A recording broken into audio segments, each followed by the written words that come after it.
Olá, hoje nós vamos abordar aqui o quarto capítulo do livro Sociedade do Cansaço, que tem o título de Vita Activa. Nesse capítulo, como mencionei na aula anterior, o Han vai mencionar para a gente muita coisa sobre a vida contemplativa e como que a falta dessa vida contemplativa acaba fazendo com que a gente sofra diversas consequências. Ele vai dizer que é justamente esta falta da capacidade de contemplar algo, aquele tédio profundo que era necessário para prestar atenção em alguma coisa, justamente isso que leva o homem a ficar hiperneurótico, a adoecer muito e assim por diante, certo? Então vamos lá. Como que ele começa essa análise? Ele vai puxar ali como referência principal nesse capítulo a filósofa Hannah Arendt. Tá? Por que a Hannah Arendt? Porque ela tem um escrito chamado Vita Activa, onde ela vai colocar a vida ativa, no sentido de uma vida voltada para a ação, sobretudo a ação política, como sendo algo superior a essa vida contemplativa. Porque, na visão da Hannah Arendt, nós temos ali uma vida ativa que, na tradição, ela foi degradada em comparação com a vida contemplativa. A vida ativa, esse agir, buscar ações ali na política, por exemplo, é algo que muitas vezes na tradição, segundo ela, foi colocado como mais baixo do que a vida contemplativa, aquela vida do filósofo, por exemplo, que fica contemplando questões metafísicas, também a vida religiosa, você ficar ali contemplando Deus, verdades reveladas e assim por diante, certo? Então, a tradição teria reduzido esta vida ativa, na visão dela, a uma mera agitação, uma necessidade de trabalho e coisas do tipo.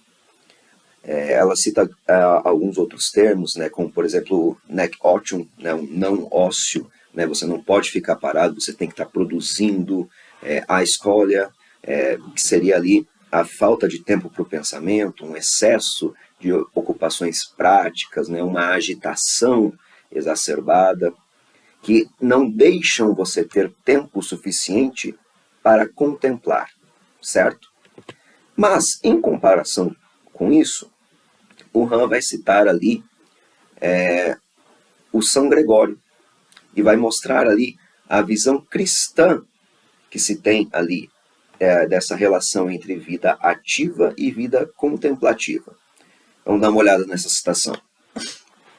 Em contraposição à concepção de Arendt, também na tradição cristã não se preza primariamente uma prevalência unilateral da vita contemplativa.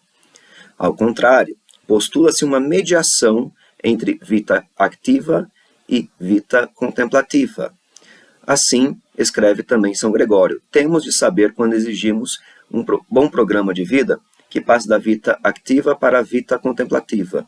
Então, muitas vezes, é útil se a alma retorna da vida contemplativa para a ativa, de tal modo que a chama da contemplação que se acendeu no coração transmita toda a sua perfeição à atividade. Assim, a vida ativa deve levar-nos à contemplação, mas a contemplação, partindo daquilo que contemplamos interiormente, deve reconduzir-nos para a atividade. Então, olha só, não existe na tradição, nessa interpretação do São Gregório, um primado, digamos assim, de uma sobre a outra. Não, uma deve sempre levar a outra. Um outro modo de explicar isso seria, por exemplo, com Platão. A gente pegar lá o mito da caverna, por exemplo, o que Platão vai falar no final desse mito? Ele vai falar, olha, a pessoa que saiu da caverna, ou seja, aquela pessoa que saiu ali daquele conhecimento das sombras, o conhecimento dos objetos sensíveis, e conheceu o inteligível, ou seja, o ser verdadeiro das coisas, a realidade ontológica que se encontra fora dessa caverna, nessa alegoria, essa pessoa ela faz o quê no final? Ela volta para dentro da caverna para tentar ali libertar as outras pessoas que estavam acorrentadas no fundo da caverna.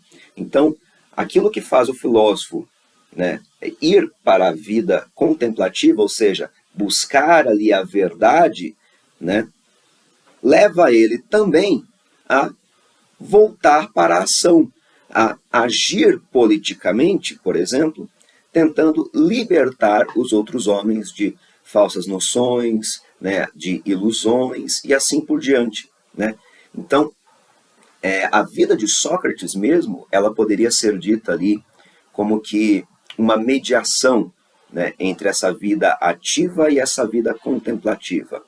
Ao mesmo tempo que ele buscava ali a essência das coisas, o que é a justiça, o que é a virtude, o que é o bem e assim por diante, ele, depois de fazer as suas reflexões, né, de contemplar essas verdades últimas, ele buscava, através de uma vida ativa politicamente, né, questionar as pessoas, ensiná-las, né, tentar melhorar elas. Sobretudo por conta ali da tese do intelectualismo socrático, né? Ou seja, a tese de que nós não cometemos um erro por vontade de cometer um erro, por vontade de fazer o mal, mas sim por ignorância de como realizar um determinado bem, né? Um exemplo que eu costumo dar para vocês compreenderem isso bem é o seguinte. Vamos supor que hoje é aniversário da sua mãe. E você não é daquelas pessoas que interagem muito com a sua mãe. Você nunca falou muito com ela, você não conhece nada dela, ok? Para você, a sua mãe é aquela figura, né, de empregada doméstica, digamos assim. É uma pessoa que está na sua casa, ela limpa a casa, ela cozinha e etc. Você nunca deu muita trela para ela. Mas, sendo aniversário dela, você decide fazer uma boa ação. Você quer dar um presente. Dar um presente para alguém é sempre algo bom. Nesse contexto do intelectualismo socrático, você quer presentear. Isso é sempre positivo. A sua intenção não é fazer o mal, mas sim o bem. Mas, como você não conhece nada da sua mãe e ela parece para você muito mais uma figura de empregada doméstica do que de mãe mesmo, você vai lá e dá para ela um presente que a ofende, né? Você dá para ela algo para ajudar ela a limpar a casa ou para cozinhar, né? Agindo como se ela fosse só essa empregada, né? E não ali uma pessoa que tem interesse ali, por exemplo, em livros, em perfumes, em roupas, né? E assim por diante, né? Então, você a ofende, você faz um mal, certo? Mas você não fez isso porque você queria. Você fez isso por falta de conhecimento, certo? Então, é justamente essa questão do buscar a verdade sobre as coisas e depois buscar atuar de acordo com essa verdade que mostra esta mediação entre a vida ativa e a vida contemplativa, certo? Platão mesmo dizia que todo político, né, num estado ideal, ele fala isso na República, ele deveria sempre buscar ali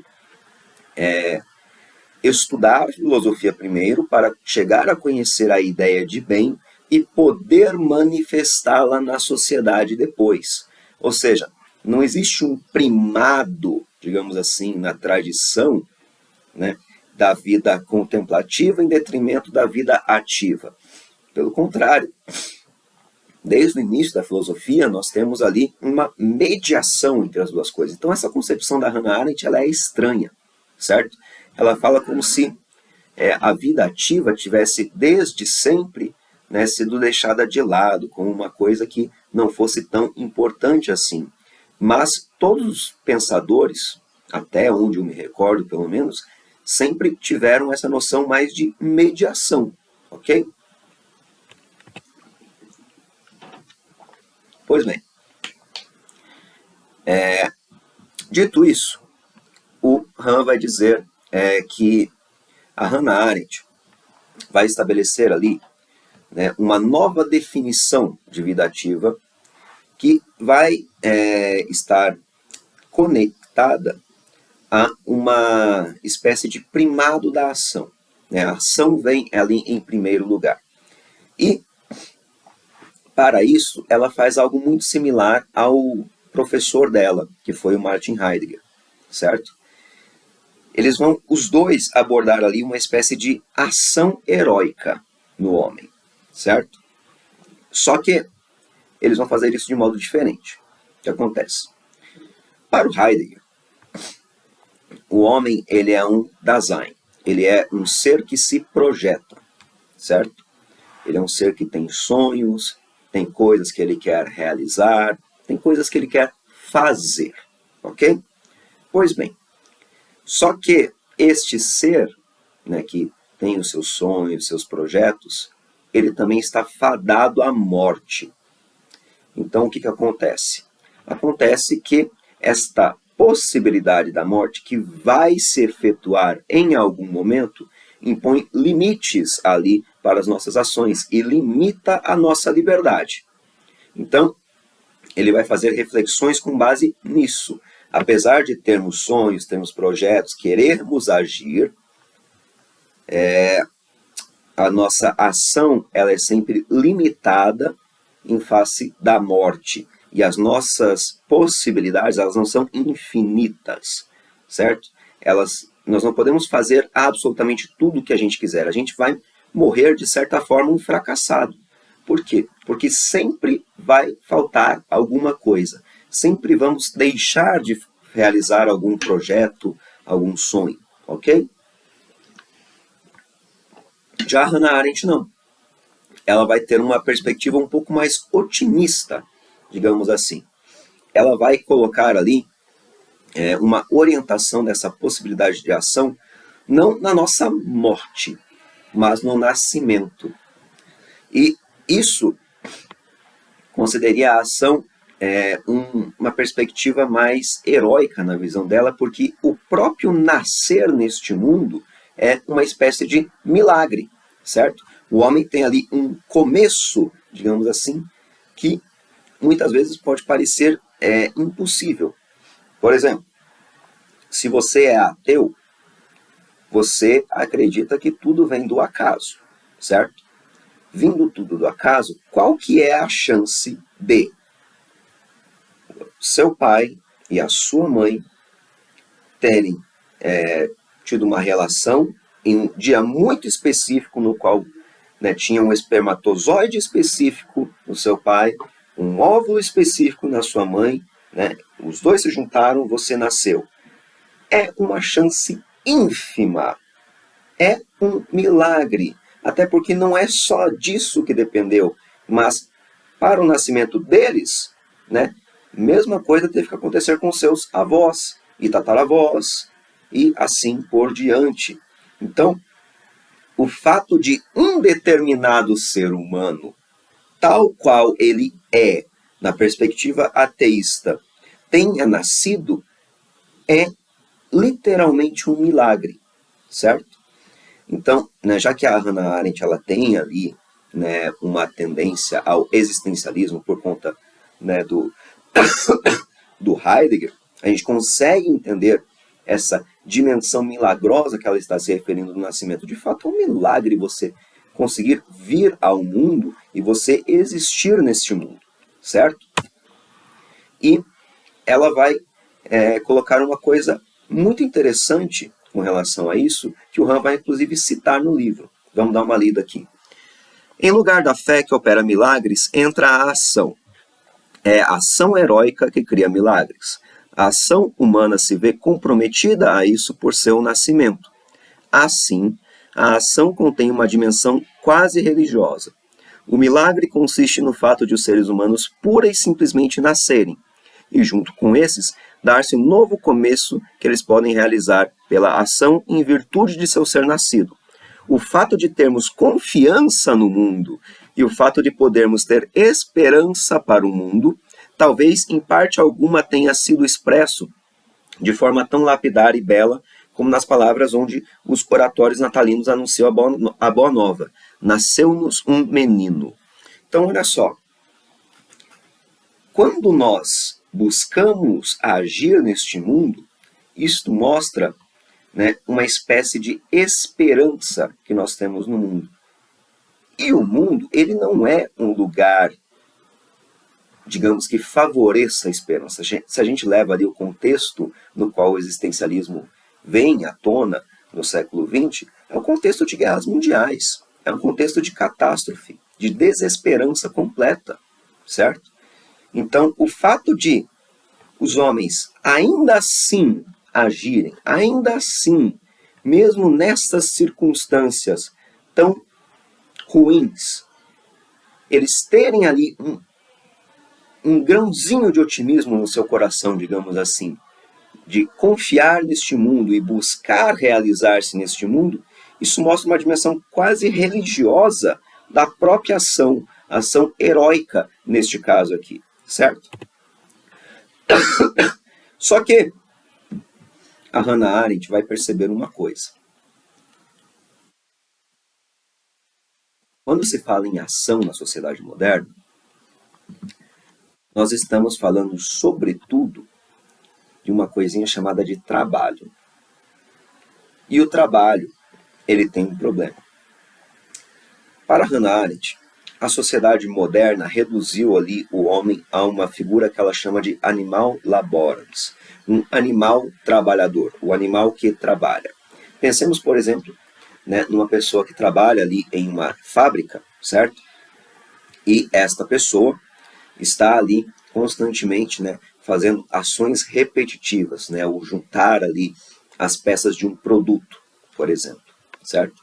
Então, esse tipo de ação não é exatamente aquela ação na qual a Hannah Arendt estava pensando quando ela quer elogiar, né, a vida ativa. Não era isto, né, no que ela estava pensando. Era com relação mais a, como eu falei, a ação política, uma ação que de fato, né, seja significativa no mundo, certo? Agora, quando a gente tem uma ação mecânica, repetitiva, que não, vamos dizer que não nos leva a lugar algum, né, só nos dá ali o sustento daquele mês, nós temos uma ação muito simplista, né, uma ação muito mundana, uma ação que parece não ter meta alguma, senão a própria sobrevivência, certo? Então, todas as formas de vida ativa, na visão dela, nessa sociedade moderna, decaem ali a esse patamar desse trabalho repetitivo. E isto faz com que o homem, ele acabe numa passividade mortal, como ela coloca. Ou seja, eu estou ali sempre, né, na minha fábrica, né, só juntando pecinhas de um produto, juntando pecinhas de um produto. O que é que eu estou de fato fazendo da minha vida? Né, como que eu não vou ter uma crise existencial, por exemplo, né, quando eu faço isso, pô, eu sou o quê? Eu sou um robozinho para ficar só juntando coisinha, né, juntando pecinha de um determinado produto. Né, eu vou me sentir ali, não um ser humano, mas uma coisa muito menor do que isso e muito menos valorosa do que isso, por conta disso. E é justamente por conta disso que, na visão dela, essa redução do homem ao animal laborans acaba fazendo com que a gente se preocupe única e exclusivamente com a sobrevivência. Né? Olha só como Han coloca isso aqui.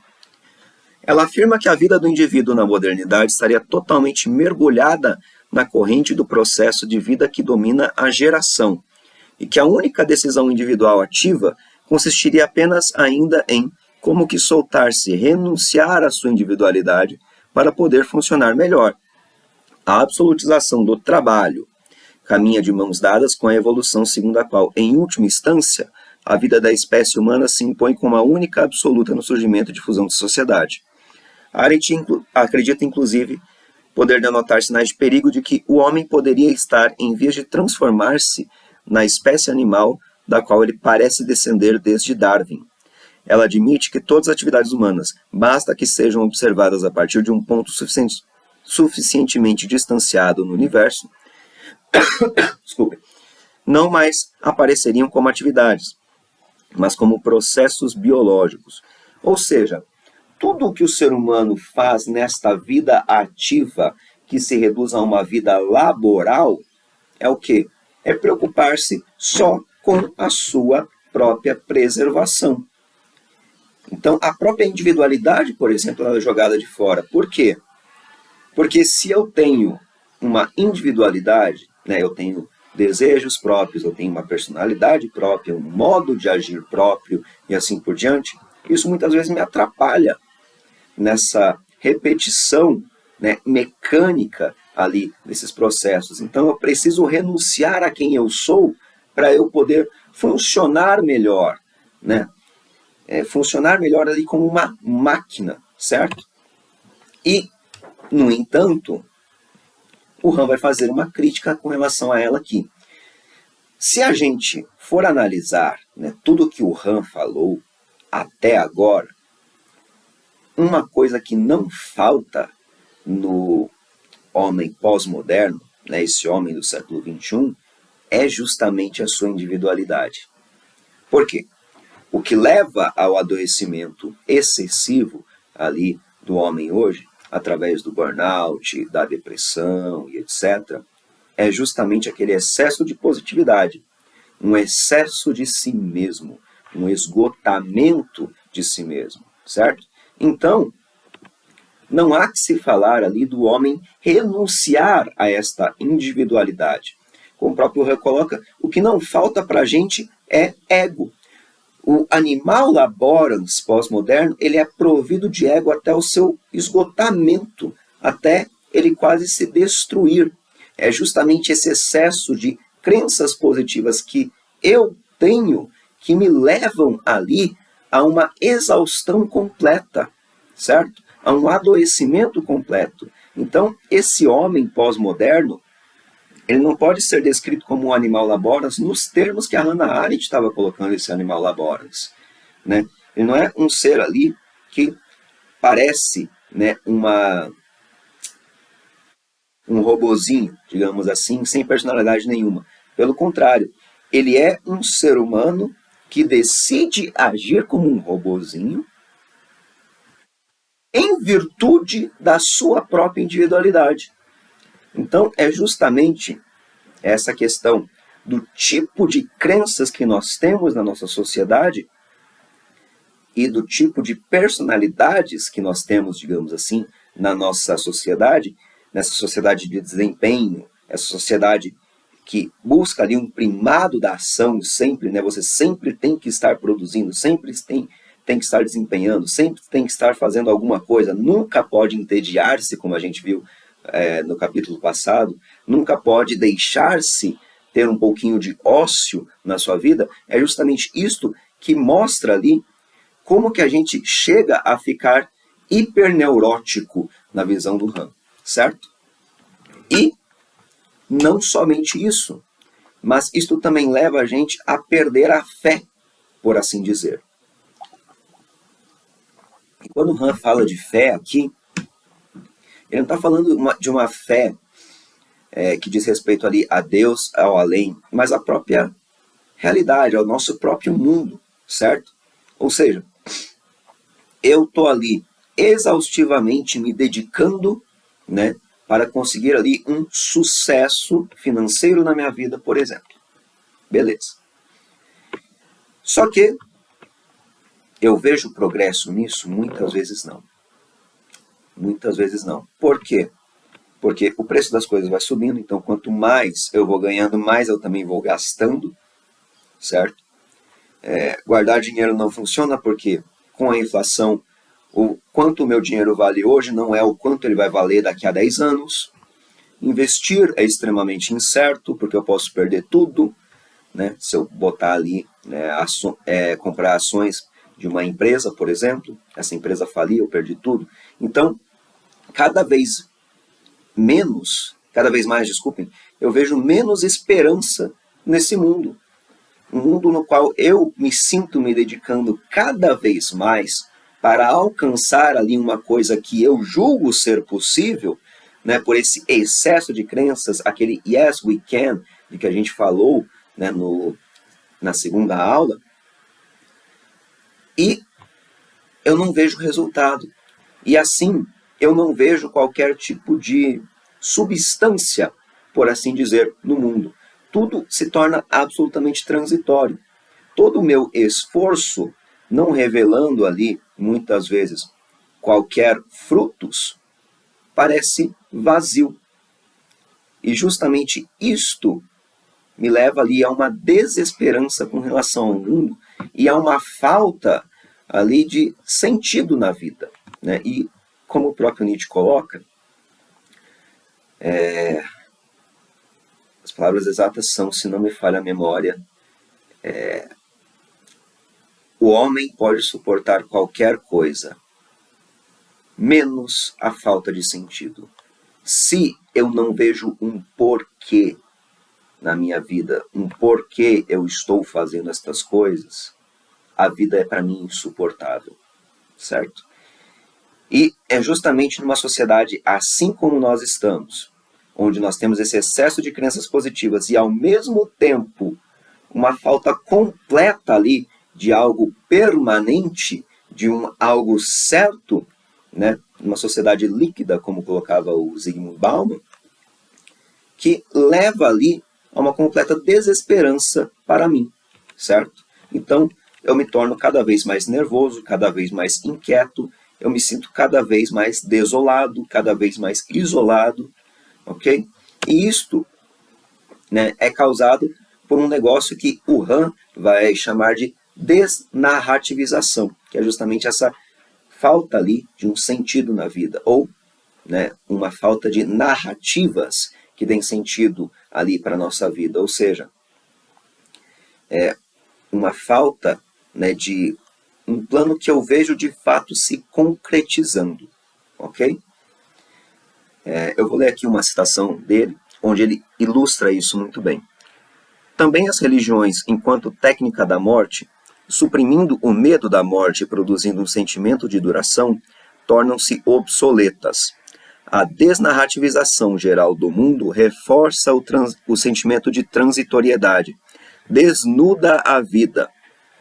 O próprio trabalho é uma atividade desnuda. O trabalho desnudo é precisamente a atividade que corresponde à vida desnuda.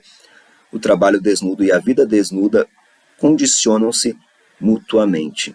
Ou seja,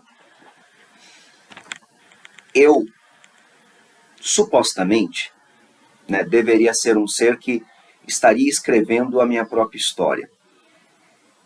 Mas quando eu não vejo nada do que eu faço se concretizar em algum fruto efetivo, eu vou perdendo cada vez mais a fé nesse mundo. E perdendo cada vez mais a fé nesse mundo, eu perco, né, estas narrativas que dão sentido à minha vida. Quando ele fala da religião enquanto técnica de morte, ele quer dizer enquanto algo que suprime ali o nosso medo da morte, ensinando a gente a morrer, né? A gente pode fazer um paralelo aqui com o Platão, né, que dizia que a filosofia é uma espécie de aprendizado com relação à morte. É um aprender a morrer. Por quê? Na visão platônica, nós estamos aprendendo a morrer quando fazemos filosofia, porque cada vez mais que a gente vai entendendo a realidade, a gente vai passando por um processo de conversão moral. Aquela mesma história que eu citei do Sócrates anteriormente, né, do intelectualismo socrático. Então, quanto mais conhecimento a gente tem, mais bem a gente consegue fazer no mundo, certo? Pois bem, e quanto mais conhecimento nós temos, mais nós nos afastamos ali, né, de ações que são erradas. Sendo assim, né, a filosofia ela nos ensina a buscar uma vida verdadeira, uma vida fora ali das coisas mundanas. E, portanto, ela é também um exercício de morte.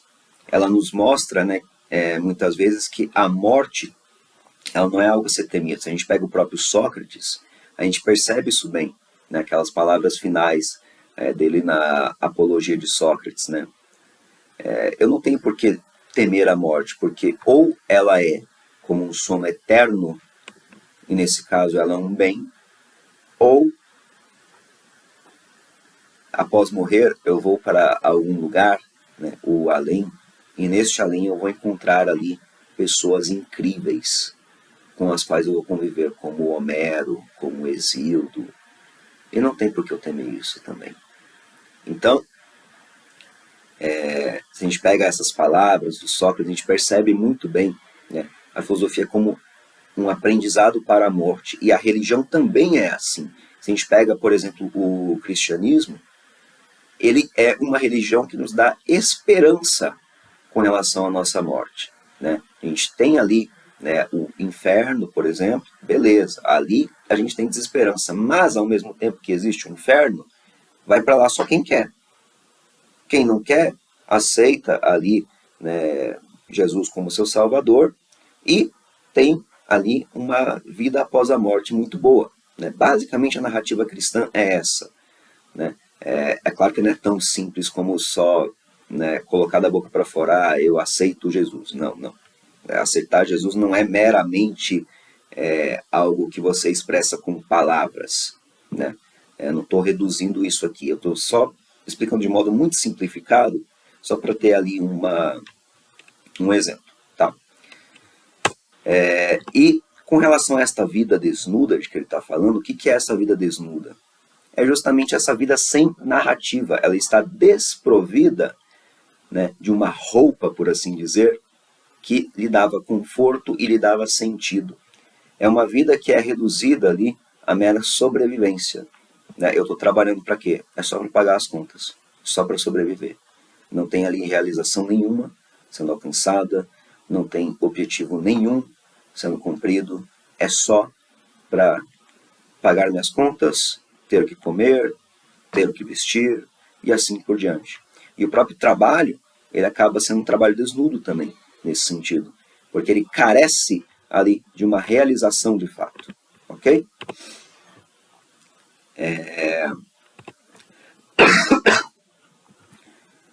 Han também vai usar um outro conceito para relacionar ali o nosso modo de vida atual, né, essa condição atual na qual nós nos encontramos, que é de um outro filósofo, é o Agamben, que vai falar para a gente ali de um conceito chamado Homo Sacer.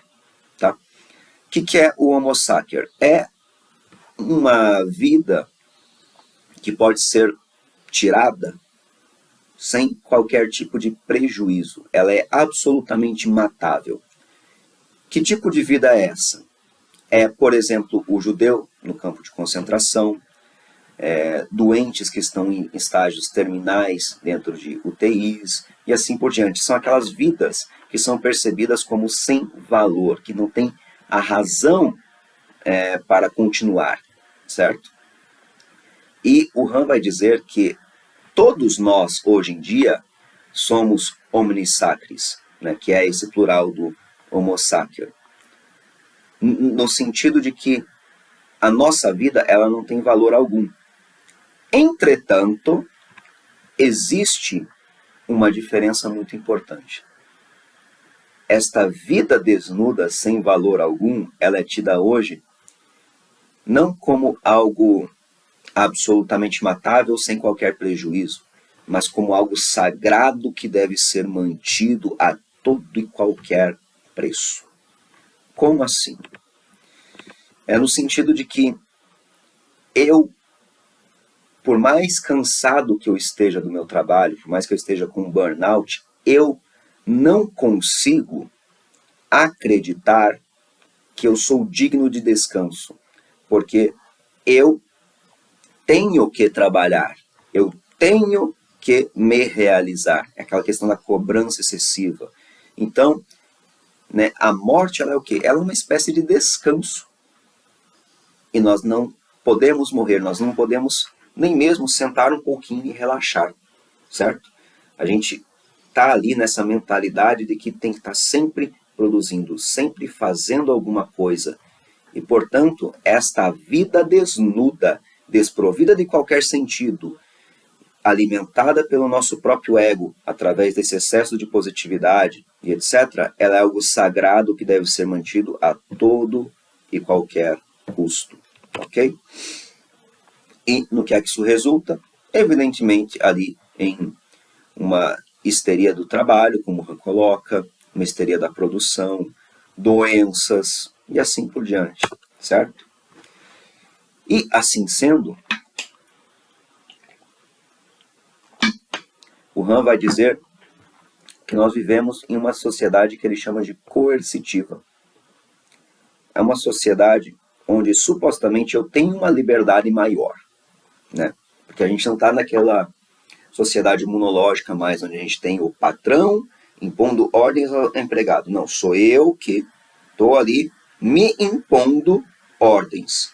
Mas, se eu não me deixo desobedecer às minhas próprias ordens, eu me torno escravo de mim mesmo. Né? Aquela questão que a gente viu no primeiro capítulo, se não me falha a memória, de que nós somos, hoje em dia, tanto vítima quanto agressor, certo? O Han também vai fazer algumas outras comparações, né, da nossa condição atual, desse animal laborans pós-moderno, e uma dessas comparações é com a figura do muçulmano nos campos de concentração. Tá? Quem que eram essas pessoas? Eram pessoas que, na visão ali dos guardas, não passavam de esqueletos ambulantes, certo? Nós somos exatamente assim, né? Vamos ler aqui o que o Han vai colocar nesse sentido. Pessoas que sofrem com a depressão, com o TPL ou SB, desenvolvem sintomas iguais aos que apresentavam também aqueles muçulmanos nos campos de concentração. Os muçulmanos são prisioneiros fracos e consumidos, que se tornaram completamente apáticos com a depressão aguda e que nem sequer conseguem ainda distinguir entre o frio físico e o comando do guarda. Não podemos nos isentar da suspeita de que o animal laborans pós-moderno, com seus transtornos neuronais, seria também um muçulmano. Com a diferença, porém, de que, diversamente do muçulmano, está bem nutrido e não, raras vezes, bastante obeso. Ou seja, nós não conseguimos distinguir ali, assim como esses muçulmanos, né, absolutamente nada. Eles não conseguiam distinguir ali o frio e o comando do guarda. Por quê? Porque tudo era sofrimento. A gente também não consegue, certo?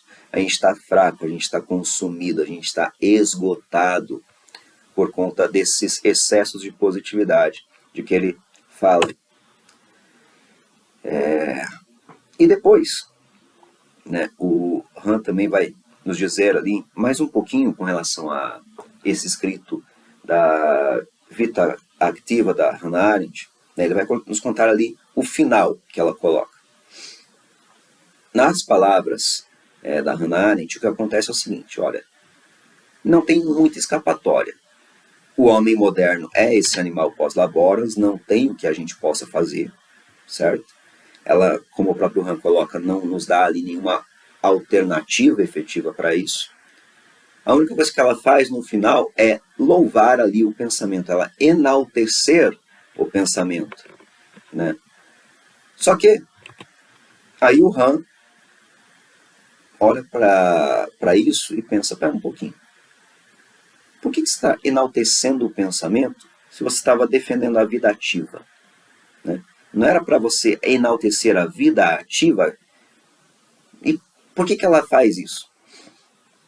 É porque, na visão dela, a ação de pensar, ela faz parte ali desta vida ativa, no sentido de que o pensamento, muitas vezes, ele, apesar de não ser ali algo que seja absolutamente relevante para o nosso futuro, né, que seja ali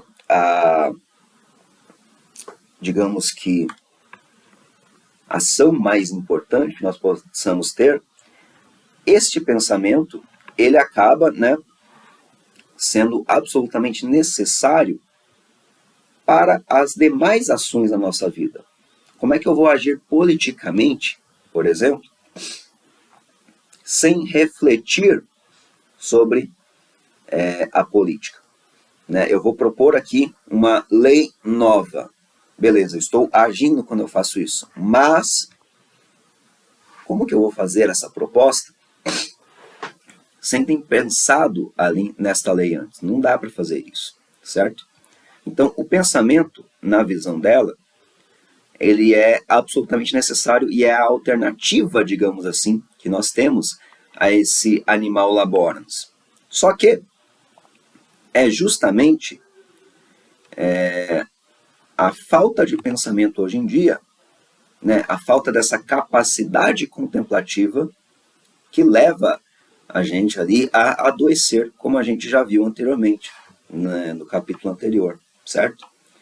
Então, por mais que seja ali uma alternativa, né, que ela coloque, né, você se dedicar um pouquinho ali ao pensamento, ela não coloca enquanto vida contemplativa. Né? Ela coloca o pensamento como necessariamente ligado ali à ação, mas como a gente viu para o Han, ele não está necessariamente ligado à ação. Às vezes ele está ligado simplesmente a um desligar-se. Né? A questão lá do entediar-se no caminhar e começar a dançar. Por que você está dançando? Para nada. Estou dançando só para dançar. Né? Ou aquela relação que eu mencionei do Schopenhauer anteriormente. Né? Para que você está contemplando, né, essa paisagem? Para nada. É só para sair de mim mesmo um pouquinho, para alienar-me um pouquinho, para parar de pensar um pouquinho em mim, nas minhas ânsias, né? Nestas crenças positivas, como o Han colocaria, que eu tenho. Então, é justamente esta falta desta vida contemplativa, tal como o Han coloca, que faz com que o homem atual adoeça tanto. Tá? Por hoje é só, ok? Na próxima aula, que é a pedagogia do ver, nós vamos entender um pouquinho mais, né, sobre o modo como nós deveríamos nos educar, né, no sentido dessa vida contemplativa, na visão do Han. Beleza? Até mais!